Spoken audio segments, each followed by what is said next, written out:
ইংল্যান্ডে পড়াশোনা করছে, আমেরিকাতে পড়াশোনা করছে, বাংলাদেশ থেকে পড়তে গেছে, এমন তো হাজার হাজার লক্ষ লক্ষ স্টুডেন্ট আছে। আপনি যদি তাকে ভালো স্যালারি দেন, সে বাংলাদেশে ফিরে আসবে তো। কিন্তু আপনি তো আবার আইন করে রাখছেন যে দ্বৈত নাগরিক হইলে সে এই সুবিধা পাবে না, ওই সুবিধা পাবে না। এটা কেন? এই জন্য দ্বৈত নাগরিকত্বের ব্যাপারটা তুলে ফেললে আপনি বাংলাদেশি অসংখ্য লক্ষ লক্ষ নাগরিক বাংলাদেশে ফিরে এসে এই দেশের জন্য কাজ করবেন, এমন মানসিক প্রস্তুতি তাদের আছে। লাশ পাঠানোর যে সমস্যা, যে আপনার পরিচয় আইডেন্টিফিকেশন কনফার্ম করতে করতে এক সপ্তাহ লেগে যায়, এই লাশটা ওই দেশের হাসপাতালের মর্গে রাখতে হয়। অনেক জায়গাতে আমরা দেখেছি, আমাদের অভিজ্ঞতা থেকে দেখেছি, গরিব মানুষ, ছাত্র, লাশ পাঠানোর টাকা পর্যন্ত নাই, এবং স্থানীয় যে দূতাবাস আছে তারা কোনো রকম সাহায্য পর্যন্ত করেন না। বাংলাদেশ বিমান একটা বাংলাদেশি লাশ বিনামূল্যে আনতে পর্যন্ত রাজি হন না। এই ধরনের বাস্তবতায় অনেক লাশ বিভিন্ন দেশের মর্গে পড়ে আছে। বিসমিল্লাহির রহমানির রহিম। প্রিয় সাংবাদিক ভাই বোনেরা, দেশবাসী, আসসালামু আলাইকুম। আমরা প্রায় সময় দেখছি যে প্রবাসে যাওয়া নিয়ে শুরু করে আমাদের যারা প্রবাসী ভাই বোনরা আছেন, তাদের কাজের পরিবেশ, দালাল চক্রের খপ্পরে পড়া এবং শেষ পর্যন্ত নির্যাতিত হয়ে লাশ হয়ে ফিরে আসার যে গল্প, সেগুলো প্রায় প্রতি সপ্তাহে এবং মাসে আমরা দেখতে পাচ্ছি।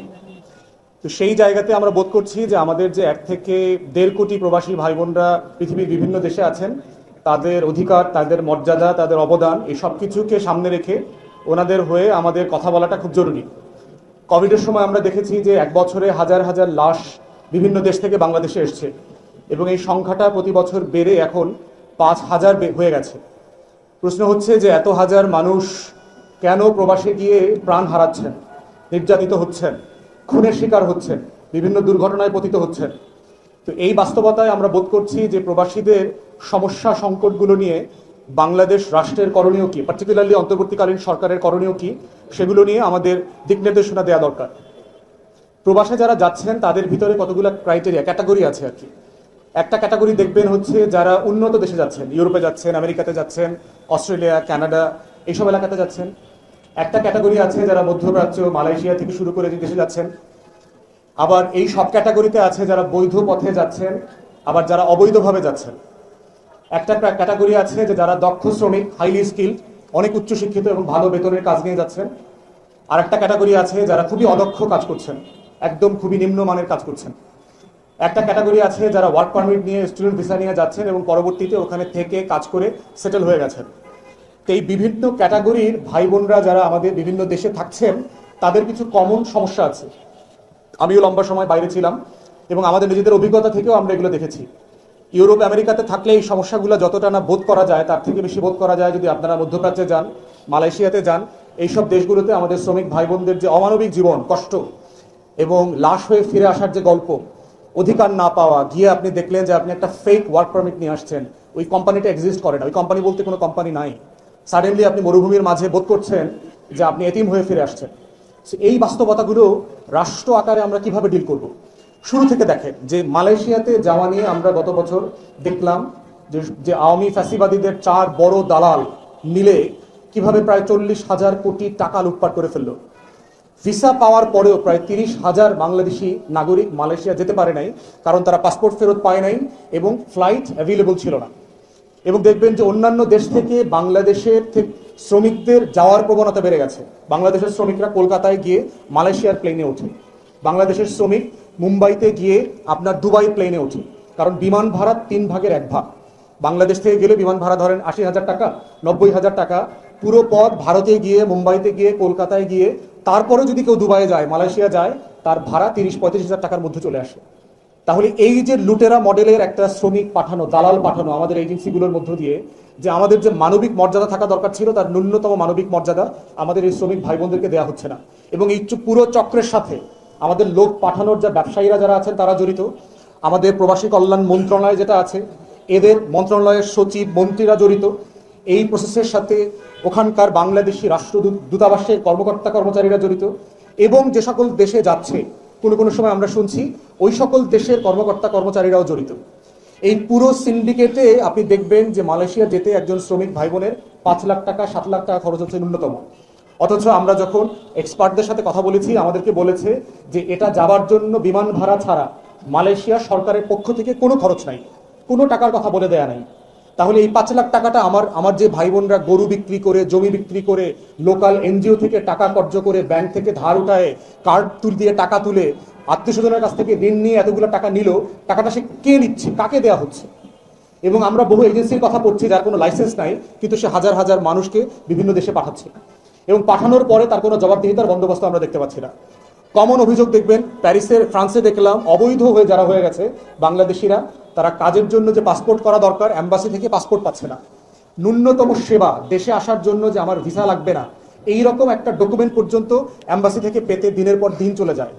লাশ পাঠানোর যে সমস্যা, যে আপনার পরিচয় আইডেন্টিফিকেশন কনফার্ম করতে করতে 1 সপ্তাহ লেগে যায়, এই লাশটা ওই দেশের হাসপাতালের মর্গে রাখতে হয়। অনেক জায়গাতে আমরা দেখেছি, আমাদের অভিজ্ঞতা থেকে দেখেছি, গরিব মানুষ, ছাত্র, লাশ পাঠানোর টাকা পর্যন্ত নাই এবং স্থানীয় যে দূতাবাস আছে তারা কোনো রকম সাহায্য পর্যন্ত করেন না। বাংলাদেশ বিমান একটা বাংলাদেশির লাশ বিনামূল্যে আনতে পর্যন্ত রাজি হন না। এই ধরনের বাস্তবতায় অনেক লাশ বিভিন্ন দেশের মর্গে পড়ে আছে। আর একটা সমস্যা আমরা দেখেছি, বিভিন্ন দেশে হাজার হাজার বাংলাদেশি নাগরিকরা জেলে পচতেছে। জর্ডানে দেখলাম আপনার 10,000-এর উপরে বাংলাদেশি জেলে পড়ে আছে, লেবাননে আছে, লিবিয়াতে আছে, বিভিন্ন দেশে আছে পৃথিবীর। কিন্তু এই মানুষগুলোকে লিগাল সার্ভিস দিয়ে বাংলাদেশের পক্ষ থেকে, বাংলাদেশ রাষ্ট্রের পক্ষ থেকে সাহায্য করা, তাকে আইনি সেবা দিয়ে তাকে বাংলাদেশে ফিরিয়ে নিয়ে আসার যে এফোর্ট দেওয়া দরকার, যে প্রচেষ্টা থাকা দরকার, সেই প্রচেষ্টার আমরা যথেষ্ট ঘাটতি দেখতে পেয়েছি। যদিও আমরা অন্তর্বর্তীকালীন সরকারকে ধন্যবাদ জানাই, আপনারা দেখেছেন যে যখন এই সরকার ক্ষমতা এসছে, গত ফ্যাসিবাদের বিরুদ্ধে আন্দোলন করতে গিয়ে দুবাইতে আমাদের 54 জন বাংলাদেশি নাগরিককে গ্রেফতার করা হয়েছিল এবং যাবজ্জীবন পর্যন্ত শাস্তি দেওয়া হয়েছে। প্রফেসর ইউনুস ওখানকার আমিরের সাথে কথা বলে তাদের সবাইকে মুক্ত করবার ব্যবস্থা করেছেন। আপনারা দেখেছেন যে ওমানে এবং বিভিন্ন অ্যাম্বাসিতে আমাদের যারা প্রবাসী ভাই বোনরা আছে তাদের সাথে কি পরিমাণ ব্যবহার করা হচ্ছে, দুর্ব্যবহার করা হচ্ছে, গায়ে হাত তুলে পিটানো হচ্ছে, এমন ভিডিও আপনারা দেখেছেন। এবং যেই সকল আমলারা জড়িত তাদের প্রমোশন পর্যন্ত হয়েছে, কোনো কোনো জায়গায় এখন সে সচিব পর্যন্ত আছেন, নির্বাচন কমিশনের সচিব পর্যন্ত হয়েছে। এই লেভেলের দুরবস্থা আমাদের রাষ্ট্রের যেখানে, অথচ তাদের টাকা নিয়ে আমরা গর্ববোধ করি, রেমিটেন্স যোদ্ধা বলি, তাদের ডলার আমাদের ভালো লাগে, কিন্তু তাদের জীবন ভালো লাগে না, তাদের লাশ আমাদের কাছে ভালো লাগে না, শুধু তাদের টাকাটাই এই রাষ্ট্রের কাছে মর্যাদাবান, এই সম্মানের। সেইখানে আমরা বোধ করছি যে প্রবাসী ভাই বোনরা যারা আছেন তাদের অধিকার মর্যাদার পুরোটুকু এই রাষ্ট্রকে এনশিওর করতে হবে। একটা বড় জায়গা দেখবেন প্রবাসে যখন থাকে, তাদের যে সম্পত্তি আছে বাংলাদেশে, এই সম্পত্তিগুলো দখল হয়ে যায়, তাদের বাড়ি দখল হয়ে যায়, তাদের জমি দখল হয়ে যায়। কোনো কোনো সময় এমনও ঘটনা আমরা দেখেছি, তাদের সম্পত্তি ব্যাংকে কাগজপত্র ফেক ডকুমেন্ট রেখে ঋণ পর্যন্ত নিয়ে নেয়, কারণ উনি দেশে থাকেন না। তারপরে ব্যাংক সেই প্রবাসীর বাড়ি ক্রোক করে ফেলছে। তারা যোগাযোগ করবেন, কার সাথে কথা বলবেন, কার কাছে সমাধান চাইবেন। স্থানীয় অ্যাম্বাসিতে গেলে তারা বলবে যে আমাদের কিছু করার নাই, আপনারা ওখানে আইনজীবীর মাধ্যমে যোগাযোগ করেন। টাকা দেওয়া বন্ধ করলে তো আপনাদের অনেক করার থাকে। টাকা দেশ থেকে দেশে বেশি টাকা পাঠান, এই ক্যাম্পেইনগুলো তো আমাদের অ্যাম্বাসিগুলোই করে। কিন্তু প্রবাসীর টাকা পাঠানোর জন্য আপনি ক্যাম্পেইন করছেন, বৈধভাবে টাকা পাঠান, হুন্ডিতে পাঠান না, সেই ক্যাম্পেইন করছেন। কিন্তু ওই প্রবাসী ভাই বোন যখন বিপদে পড়ছে, তাকে সাহায্য করবার মতো ন্যূনতম আন্তরিকতা, প্রচেষ্টা আপনাদের মধ্যে নাই কেন? প্রতি মাসে প্রায় $2 বিলিয়ন তারা বাংলাদেশে পাঠায়। বাংলাদেশের অর্থনীতি ভেঙে পড়ে নাই যে কারণে, তার একটা বড় কারণ হচ্ছে এই প্রবাসী ভাই বোনদের টাকা। যে আওয়ামী লুটপাটের পরেও কেন এই দেশের অর্থনীতি এখনো টিকে আছে। এবং আন্দোলনের সময় আপনারা দেখেছেন যে রেমিটেন্স যোদ্ধারা সপ্তাহের পর সপ্তাহ, মাসের পর মাস বাংলাদেশে টাকা পাঠায় নাই, বয়কট করেছে। এই তখনকার আওয়ামী ফ্যাসিবাদীদেরকে অর্থনীতি ধসে গেছে, মাসের পর মাস কিভাবে টাকা না পাঠানোর কারণে অর্থনীতিতে কিভাবে হাসিনা মানে বেকুফ হয়ে গেছিল, যে কিভাবে এই টাকাগুলো হারায় গেছে অর্থনীতি থেকে। তো সেই জায়গাতে আমরা বোধ করছি কতগুলো উদ্যোগ এই সরকারের কাছ থেকে আমরা আশা করছি যে আপনারা ইমিডিয়েটলি নেবেন। তার ভিতরে একটা হচ্ছে, আমরা প্রস্তাব করছি যে প্রবাসী কল্যাণ মন্ত্রণালয়ের অধীনে একটা ওয়ান স্টপ সার্ভিস সেন্টার খোলা দরকার, যেখানে 24 ঘন্টা সপ্তাহে 7 দিন 365 দিন প্রবাসী ভাই বোনরা ফোন করে, ইমেল করে তাদের যে সমস্যা আছে, তারা যে ভোগান্তিগুলো শিকার হচ্ছেন, লিখিতভাবে এবং ফোনের মাধ্যমে তারা অনলাইনে এগুলো জমা দিতে পারবেন। এবং এটার একটা সার্ভিস দেবার একটা ডেডলাইন থাকতে হবে, 3 দিন, 7 দিন, 10 দিন। এর জন্য যত যত সার্ভিস দরকার স্থানীয় প্রশাসনকে ইনভলভ করে, ডিসিকে, এসপিকে, ওসিকে, টিএনওকে ইনভলভ করে সেই সেবাটা এনশিওর করতে হবে ওয়ান স্টপ সার্ভিসের মধ্য দিয়ে। এজন্য যদি আইনের কোনো সংশোধনী প্রয়োজন হয়, যদি কোথাও 1-2টা ধারার প্রয়োজন হয় পরিবর্তন করবার, সেটা আপনারা করেন, করে প্রবাসীদেরকে এই সেবাটা নিশ্চিত করেন। দ্বিতীয়ত, আমাদের মধ্যে আমরা দেখতে পাচ্ছি যে প্রবাসীদের এয়ারপোর্টের হয়রানির ব্যাপারটা। এয়ারপোর্টে কদিন আগে দেখেছেন যে আপনার ইউরোপ থেকে একটা পরিবার আসছে, তাদের সাথে ওখানকার সিকিউরিটির মারামারি পর্যন্ত, ধস্তাধস্তি হয়ে গেছে। প্রশ্ন হচ্ছে যে যে কোনো ব্যক্তির সাথে আপনার একমত দ্বিমত হতে পারে, হাতাহাতি, মারামারি, রক্তারক্তি পর্যন্ত এখানে যেতে হবে কেন? এটার তো একটা মেজার, একটা প্রোটোকল থাকতে হবে যে আপনি যে কোনো খারাপ আচরণ কিভাবে ডিল করবেন, প্রবাসীদেরকে সম্মান কিভাবে দেবেন। কয়দিন আপনি দেখলাম একটা প্রবাসী কর্নার করা হয়েছে, খুবই সুপারফিশিয়াল।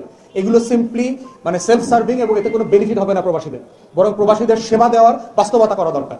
অ্যাম্বাসিগুলো থেকে প্রতিনিয়ত আমরা যে অভিযোগগুলো পাই, পাসপোর্ট রিনিউ করার আবেদন করা হয়েছে, পাসপোর্ট পাচ্ছে না, এনআইডি করবার জন্য আবেদন করা হচ্ছে, এনআইডি পাচ্ছে না, জন্ম সনদ, মৃত্যু সনদ, তারপরে ইনহেরিটেন্স সার্টিফিকেট, এই সকল ডকুমেন্টেশন করার জন্য বারবার বলা হচ্ছে।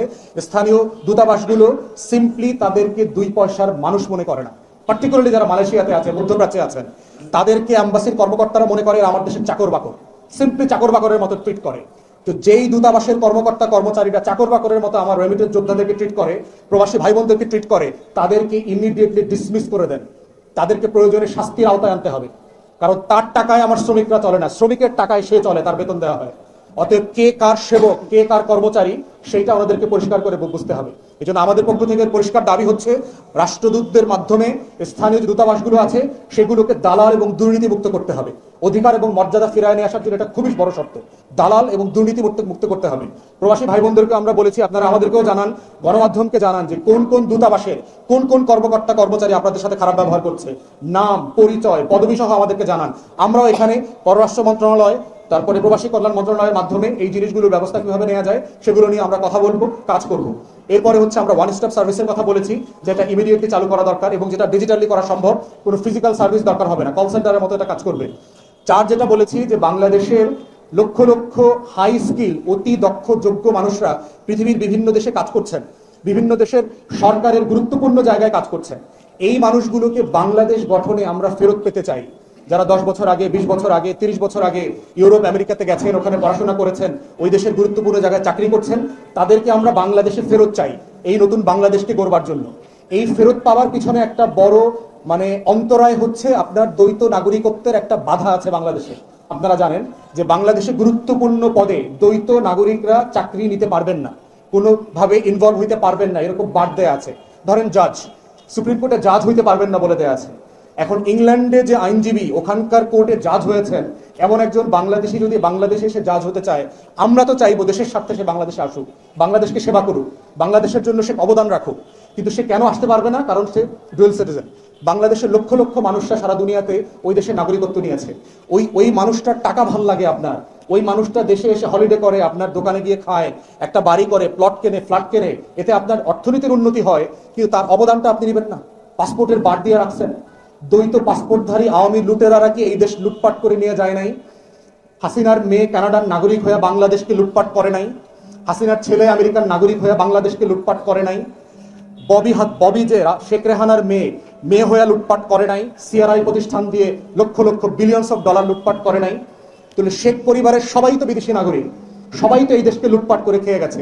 হাসান মাহমুদরা বিদেশের নাগরিক না? আওয়ামী লীগের ন্যূনতম 50-60 জন এমপি ছিল যারা বিভিন্ন দেশের নাগরিক। গোলাপ আমেরিকার নাগরিক হয়ে বাংলাদেশে এমপি হয়েছে না? মিশা কথা বইলা। মানিকরে আওয়ামী লীগ জাজ বানাইছে না? সে তো ব্রিটিশ নাগরিক, সে তো নিজে বলছে তার ব্রিটিশ পাসপোর্ট আছে ধরা খাওয়ার পরে। আপনাদের যদি মনে থেকে থাকে যে আমার 2টা পাসপোর্ট আছে, একটা বাংলাদেশি, একটা ব্রিটিশ পাসপোর্ট, ধরা খাওয়ার পরে সে বলেছে। তাহলে কেন মিথ্যাচার করতে বাধ্য করছেন আপনি তাকে? আপনি স্বচ্ছতার ভিত্তিতে তাকে সেবা করবার সুযোগ করে দেন, কারণ সে তো আপনার দেশের মানুষ। সে একটা বাস্তবতার কারণে ওই দেশে থাকে, ওই দেশের নাগরিক এখন, কিন্তু সে তো বাংলাদেশি না, এই জায়গাতে আপনি বলতে পারবেন না। তাই এবং আমরা দেখেছি ইতিমধ্যে ইউনূস সরকার কিন্তু বিভিন্ন দেশ থেকে বাংলাদেশি যোগ্য দক্ষ লোকদেরকে ডেকে নিয়ে এসছে, বিভিন্ন জায়গায় তাদেরকে দায়িত্ব পালন করতে দিয়েছে। এবং আমরা চাই এই দক্ষতাটা দেশের জন্য আরো বেশি আসুক, আরো বেশি আমরা তাদেরকে কাজে লাগাই। বাংলাদেশি হাজার হাজার ডাক্তার, বিশ্ববিদ্যালয়ের প্রফেসর যারা ওইসব দেশে আছেন, তারা বাংলাদেশে বিশ্ববিদ্যালয়ে এসে বিনামূল্যে পড়াতে চান, এখানকার হাসপাতালগুলো বিনামূল্যে সেবা দিতে চান, সার্জারি করতে চান, অপারেশন করতে চান, কিন্তু আইনের অনেক বাধ্যবাধকতা আছে। তাই ওনাদেরকে যদি আমরা উৎসাহিত করতে চাই, আমাদের পক্ষ থেকে আমরা পরিষ্কার দাবি করছি, বাংলাদেশি নাগরিক হওয়াটাই বাংলাদেশের যে কোনো পদ হোল্ড করবার জন্য এনাফ। এরপরে যদি সে আরো 5টা দেশের নাগরিক হয়ে থাকে সমস্যা নাই। সংস্কার কমিশনের দায়িত্ব নিয়েছে একাধিক ব্যক্তি, তারা বিভিন্ন দেশের নাগরিক। এতে তো আমাদের দেশের কোনো ক্ষতি হয় নাই। তারা তো বাংলাদেশকে সংস্কার করবার জন্য দিনরাত পরিশ্রম করেছেন, সুপারিশ দিয়েছেন, বাংলাদেশকে বদলে দেওয়ার জন্য কাজ করছেন। তাহলে আমাদের অবদানের এই জায়গাটা সামনে রেখে দ্বৈত নাগরিকত্বের এই অন্তরায় সব জায়গা থেকে তুলে ফেলতে হবে, সব জায়গা থেকে, কোনো প্রভিশন থাকবে না। এটা বাংলাদেশি নাগরিক, এটাই এনাফ বাংলাদেশের আমলা হওয়ার জন্য, বাংলাদেশের জাজ হওয়ার জন্য, বাংলাদেশের এমপি মন্ত্রী হওয়ার জন্য, সবকিছু হওয়ার জন্য। তো এই রিফর্মগুলো অত্যাবশ্যকীয় বলে আমরা দাবি করছি এবং এবি পার্টির পক্ষ থেকে অন্তর্বর্তীকালীন সরকার, পররাষ্ট্র মন্ত্রণালয়, পার্টিকুলারলি প্রবাসী কল্যাণ মন্ত্রণালয় যারা আছেন, তাদেরকে আমরা আহ্বান করছি, আপনারা টাস্কফোর্স গঠন করেন, তাদের অধিকারের গ্যারান্টি দেন, নিশ্চয়তা দেন, কোথায় কোথায় লঙ্ঘন হচ্ছে সেগুলো বন্ধ করেন এবং প্রবাসী ভাই বোনদেরকে সর্বোচ্চ সম্মান দিয়ে বাংলাদেশের নাগরিক হিসাবে আমরা যেন ট্রিট করতে পারি, আমরা যেন আচরণটা সেভাবে করতে পারি, এয়ারপোর্ট থেকে শুরু করে বিদায়ের দিন পর্যন্ত, সেই ফিরে যাওয়া পর্যন্ত, সেই আহ্বান রেখে আমার ব্রিফিং এখানে শেষ করছি। আপনাদের কোনো প্রশ্ন থাকলে দয়া করে করবেন। বেল ভাই কিছু বাদ আছে? হ্যাঁ,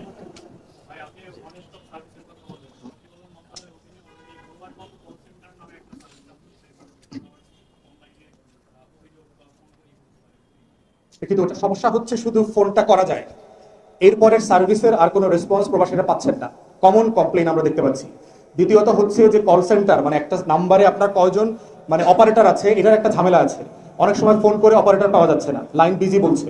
তাহলে যেই সেবাটা অ্যাক্সেস করা যাচ্ছে না সেটা তো সেবা হলো না। তাহলে একটা নাম্বার দিয়ে রাখাটা এনাফ না। আমরা মনে করছি যে ওয়ান স্টপ সার্ভিসের ভিতরে অনেক কিছু আসতে হবে, শুধু একটা ফোন নাম্বার না।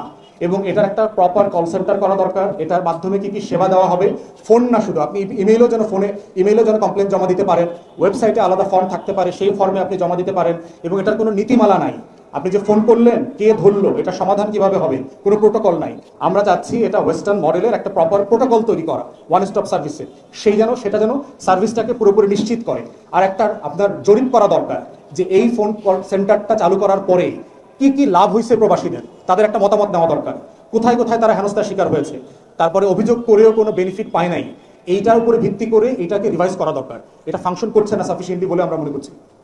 আমার প্রশ্ন আছে দুটো। প্রথম প্রশ্ন হচ্ছে, আমি গত মে মাসে আমি একটা নিউজ কভারেজ করেছিলাম যেখানে আমাদের প্রবাসী রেমিটেন্স যোদ্ধা দুজন দেশ বাইরে গিয়েছেন এবং সেখানে যথাযথ তাদেরকে কাজ দেওয়া হয় এবং তারা পরবর্তীতে ফেরত আসে এবং আমাদের দেশ থেকেই তাদেরকে প্রতি মাসে তার পরিবার থেকে আবার টাকা পাঠানো হয়েছে সেখানে তার খাওয়া দাওয়ার ব্যবস্থা, থাকা খাওয়ার ব্যবস্থার জন্য। আসলে যারা পাঠিয়েছে তারা ঠিকমতো কর্মকাণ্ড তাদেরকে কাজ দিচ্ছে না। এটা দিয়ে আমাদের কিভাবে সোচ্চার হতে হবে? আর দ্বিতীয় প্রশ্ন হচ্ছে, আমাদের যে বিমান টিকিট যে সিন্ডিকেট হচ্ছে, এটার প্রতিরোধ করতে গেলে কি করতে হবে, কি ধরনের ব্যবস্থা গ্রহণ করা হচ্ছে? দেখেন, প্রথমটার তো হচ্ছে যে বায়রা থেকে শুরু করে যাদের মাধ্যমে লোক পাঠানো হচ্ছে, আমার কাছে মনে হচ্ছে যে এই সিলেক্টিভলি বিভিন্ন কোম্পানি থেকে লোক পাঠানো বন্ধ করে ওপেন করে দেওয়া দরকার। ওপেন টেন্ডারের মতো ওয়েবসাইট থাকবে, যে কেউ ওখানে আবেদন করে আপনার ওখান থেকে লোক পাঠাতে পারবে এবং তাকে হেল্প করছে কে, ওই এজেন্টের রেজিস্ট্রেশন ডিটেলস ওখানে থাকতে হবে এবং প্রত্যেক শ্রমিকের এগেনস্টে একটা পার্টিকুলার ফান্ড অ্যালোকেট করতে হবে ওই লোকের কাছ থেকে। যে ধরেন এক্স কোম্পানি এই লোকটাকে সার্ভিস দিচ্ছে, তার ওই প্রতিটা লোক পাঠানোর সাপেক্ষে তার কাছ থেকে 50,000 টাকা এক্সট্রা করে সরকারকে রেখে দিতে হবে। কারণ যদি সে কোনোভাবে ফ্রড করে, তাকে যেন একটা ন্যূনতম ক্ষতিপূরণ দেওয়ার ব্যবস্থা করা যায়। বাহিরে যেটা বেশি করা দরকার আমাদের, সেটা হচ্ছে আমাদের তো একটা লিটারেসি প্রবলেম আছে। যদি কোম্পানি টু কোম্পানি ব্যক্তি সরাসরি আবেদন করে যেতে পারে, এই জায়গাটা সবচেয়ে ভালো হবে। সেক্ষেত্রে আমার মনে হয় যে বাহিরে আমরা দেখেছি যে আপনার ডিজিটাল সার্ভিসের স্পেস আছে, লম্বা একটা বড় অফিস থাকে, 500 লোক ওখানে সার্ভ করতেছে, যে কোনো নাগরিক ওখানে গিয়ে তার কাছ থেকে সার্ভিস নিতে পারবে। তো যিনি এখন একটা মালয়েশিয়ান কোম্পানিতে যাবেন, ওই সার্ভিসটা যদি সরকার দিয়ে দিতে পারে, তাহলে এখানে স্যালারিড লোক থাকবে, দালালিটা কেটে ফেলার সুযোগ আছে। এবং আমার কাছে মনে হচ্ছে যারা এই বিষয়ে এক্সপার্ট, তাদের সাথে আরো বেশি এক্সপ্লোর করা দরকার যে কোন জায়গাতে হাত দিলে পরে এই দৌরাত্ম্যটা, এই সিন্ডিকেটটা কেটে ফেলা সম্ভব। এবং আমাদের মন্ত্রণালয়কে পরিষ্কার পরিচ্ছন্ন অভিযান দরকার। এখানে একটা বিশাল সিন্ডিকেট রয়ে গেছে। যদি আপনার নিজের পলিসি মেকিং জায়গাতে সচিবালয়ে যদি সমস্যা থেকে থাকে, কোনো পলিসি আপনি সাকসেসফুলি অপারেট করতে পারবেন না, এটা একটা বড় সমস্যার জায়গা। বিমানের জায়গা হচ্ছে যে ব্লক টিকিট কাটার একটা অপশন আছে, এটা বন্ধ করে দিতে হবে। সিম্পলি আমি বিভিন্ন জায়গায় জিজ্ঞেস করেছি যে বিভিন্ন যারা বিমান টিকিটের ব্যবসা করেন, তারা 100 টিকিট একসাথে কেটে ফেলতে পারেন, 100 টিকিট কাটা যাবে না। এই ব্লক টিকিট কাটার যদি আপনি বন্ধ করতে পারেন, ট্রেনেও দেখবেন একই সমস্যা আছে, ব্লক দিয়ে 500 টিকিট কিনে নিয়ে আসতেছে, এটা কাটা যাবে না। এটা যে এনআইডি সিস্টেম করবার পরে কিন্তু ট্রেনেও আপনার দৌরাত্ম্য অনেক কমে গেছে, এখনও আছে ব্ল্যাক মার্কেটে, কিন্তু আমার কাছে মনে হয়েছে যে বিমানের ক্ষেত্রেও ব্লক টিকিট কাটারটা বন্ধ করতে পারলে এবং যদি অনলাইনে কাটা যায় এবং অনলাইনের কাটার সাথে যদি আপনি আইডিকে অ্যাড করে দিতে পারেন, সেক্ষেত্রে হয়তো আরেকটু স্বচ্ছতার সুযোগ তৈরি হবে বলে আমি মনে করি। বাট বিমানের ম্যানেজমেন্টেও পরিবর্তন দরকার। রিসেন্ট ম্যানেজমেন্ট পরিবর্তনের কারণে দেখেন প্রতি মাসে এখন প্রফিট হচ্ছে। যেই বিমান বছরের পর বছর লোকসানি প্রতিষ্ঠান ছিল, তারা এখন প্রতি মাসে প্রফিট করছে। আর কেউ আমাদের বাংলাদেশের জনশক্তির অভাবে আমাদের বিভিন্ন টেকনিক্যাল সাইডে বিদেশ থেকে লোকগুলো নিয়ে এসে বাংলাদেশে প্রায় 12 থেকে 22 লাখ লোক বিদেশে কাজ করে। এই ঘাটতিটাকে পূরণ করার জন্য আপনাদের কি পরামর্শ? একটা বিষয় দেখেন হচ্ছে যে আমি মনেই করি না যে বাংলাদেশে আসলে গার্মেন্টস ইন্ডাস্ট্রিতে দক্ষ লোকের খুব অভাব আছে। এই পরিমাণ দক্ষ লোক এখানে আছে। বাংলাদেশের মালিকরা একটা সমস্যায় ভোগেন, সেটা হচ্ছে যে খুবই দক্ষযোগ্য লোকদেরকে তার কোম্পানিতে চাকরি দিতে চান না, কারণ এই মানুষগুলো 5-10 বছর কাজ শিখে নতুন কোম্পানি করে ফেলে, তো তার প্রতিদ্বন্দ্বী বেড়ে যায়। তো সেই জায়গাতে তারা প্রেফার করেন যে শ্রীলঙ্কা থেকে একজনকে নিয়ে আসি, ইন্ডিয়া থেকে একজনকে নিয়ে আসি, যেন আমার কোনো কম্পিটিটর প্রতিদ্বন্দ্বী তৈরি না হয়। তো সেই জায়গাতে আমরা বোধ করছি যে এটা বাংলাদেশ থেকে সমাধান করা সম্ভব। দ্বিতীয়ত সমাধান করা সম্ভব বাইরে থেকে যারা ইংল্যান্ডে পড়াশোনা করছে, আমেরিকাতে পড়াশোনা করছে, বাংলাদেশ থেকে পড়তে গেছে, এমন তো হাজার হাজার লক্ষ লক্ষ স্টুডেন্ট আছে। আপনি যদি তাকে ভালো স্যালারি দেন, সে বাংলাদেশ ফিরে আসবে তো। কিন্তু আপনি তো আবার আইন করে রাখছেন যে দ্বৈত নাগরিক হইলে সে এই সুবিধা পাবে না, ওই সুবিধা পাবে না। এটা কেন? এই জন্য দ্বৈত নাগরিকত্বের ব্যাপারটা তুলে ফেললে আপনি বাংলাদেশি অসংখ্য লক্ষ লক্ষ নাগরিক বাংলাদেশে ফিরে এসে এই দেশের জন্য কাজ করবেন, এমন মানসিক প্রস্তুতি তাদের আছে। Subscribe to my channel.